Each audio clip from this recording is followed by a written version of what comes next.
തന്നെ നായികയായിട്ട് ഇനി സാമന്ത വേണ്ട എന്ന് പറഞ്ഞിരിക്കുകയാണ് വിജയ്. ഇപ്പോൾ നമുക്കറിയാം വിജയ് രാഷ്ട്രീയ ജീവിതത്തിലേക്ക് പോകാൻ പോവുകയാണ്. അതിന് മുമ്പ് അദ്ദേഹം 2 സിനിമകളാണ് കമ്മിറ്റ് ചെയ്തിരിക്കുന്നത്. ഒന്നാമത്തെ സിനിമ എന്ന് പറയുന്നത് ഗോട്ടാണ്. അതിന് ഷൂട്ടിംഗ് കഴിയാറായി ഉടൻ തന്നെ തിയേറ്ററിലേക്ക് വരുമെന്നാണ് എനിക്ക് തോന്നുന്നത്. മറ്റൊരു സിനിമ എന്ന് പറയുന്നത് തലപതി 69 ആണ്. ഇതിൻ്റെ ഒഫീഷ്യൽ നെയിമൊന്നുമല്ല. എന്തായാലും ഇതിൻ്റെ ഷൂട്ടിംഗ് ഉടൻ തന്നെ സ്റ്റാർട്ട് ചെയ്യും. നമുക്കറിയാം വിജയുടെ അവസാന ചിത്രമാണ്, അതുകൊണ്ട് തന്നെ ഇതിൻ്റെ ഓരോ കാസ്റ്റും വളരെയധികം ഇമ്പോർട്ടൻ്റ് ആണ്. എന്തായാലും ഇതിൻ്റെ നായിക ആരാണ്, അതായത് വിജയുടെ അവസാന ചിത്രത്തിൽ നായിക ആരാണെന്ന് പലരും ചോദിക്കുന്നുണ്ട്. എന്തായാലും ഫസ്റ്റ് പറഞ്ഞു കേട്ട പേരെന്ന് പറയുന്നത് സാമന്തയുടെ പേരാണ്. സാമന്ത ഇതിൽ നായികയാകും എന്ന തരത്തിലുള്ള റൂമറുകളായിരുന്നു വന്നിരുന്നത്. കാരണം വിജയുടെ കുറേയധികം വിജയമായ ചിത്രത്തിൽ നായിക സാമന്തയായിരുന്നു. പക്ഷേ ഇപ്പോൾ വിജയ് സാമന്ത നായികയായിട്ട് വേണ്ട എന്ന് പറഞ്ഞിരിക്കുകയാണെന്നാണ് നമുക്കിപ്പോൾ മനസ്സിലാക്കാൻ സാധിക്കുന്നത്. അതായത് റൂമറായിട്ട് പറഞ്ഞു കേൾക്കുന്ന ഒരു കാര്യമാണ്.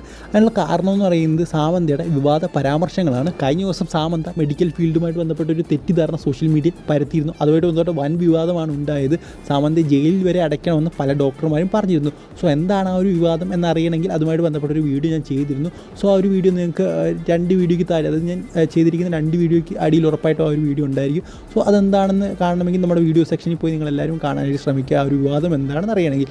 എന്തായാലും ആ ഒരു വിവാദമായിട്ട് ബന്ധപ്പെട്ടാണ് വിജയ് സാമന്ത നായികയായിട്ട് വേണ്ട എന്നിപ്പോൾ അതിൻ്റെ ക്രൂവിനോട് പറഞ്ഞിരിക്കുന്നതെന്നാണ് നമുക്ക് മനസ്സിലാക്കാൻ സാധിക്കും. സാമന്ത അല്ലാതെ വേറെ ആര് എന്ന ചോദ്യത്തിനുള്ള ഉത്തരവെന്ന് പറയുന്നത് കാജൽ അഗർവാളിൻ്റെ പേര് പറഞ്ഞു കേൾക്കുന്നുണ്ട്. അതുപോലെ തന്നെ നയൻതാരയുടെയും പേര് ഉയർന്നു കേൾക്കുന്നുണ്ട്. എന്തായാലും ഇവർക്ക് 2 പേർക്കുമാണ് സാധ്യതകൾ കൂടുതൽ. പക്ഷേ ആരാധകർ പറയുന്നത് വിജയുടെ അവസാന ചിത്രത്തിൽ തൃഷയെ നായികയായിട്ട് കൊണ്ടുവരണമെന്നാണ്. സോ നമുക്ക് കണ്ടു തന്നെ അറിയാം എന്താണ് സംഭവിക്കാൻ പോകുന്നതെന്ന്. എന്തായാലും ഇതൊരു റൂമർ മാത്രമാണ്. സോ അതുകൊണ്ട് നിങ്ങൾ ആ ഒരു രീതിയിൽ മാത്രം ഇതിനെ കണ്ടാൽ മതി.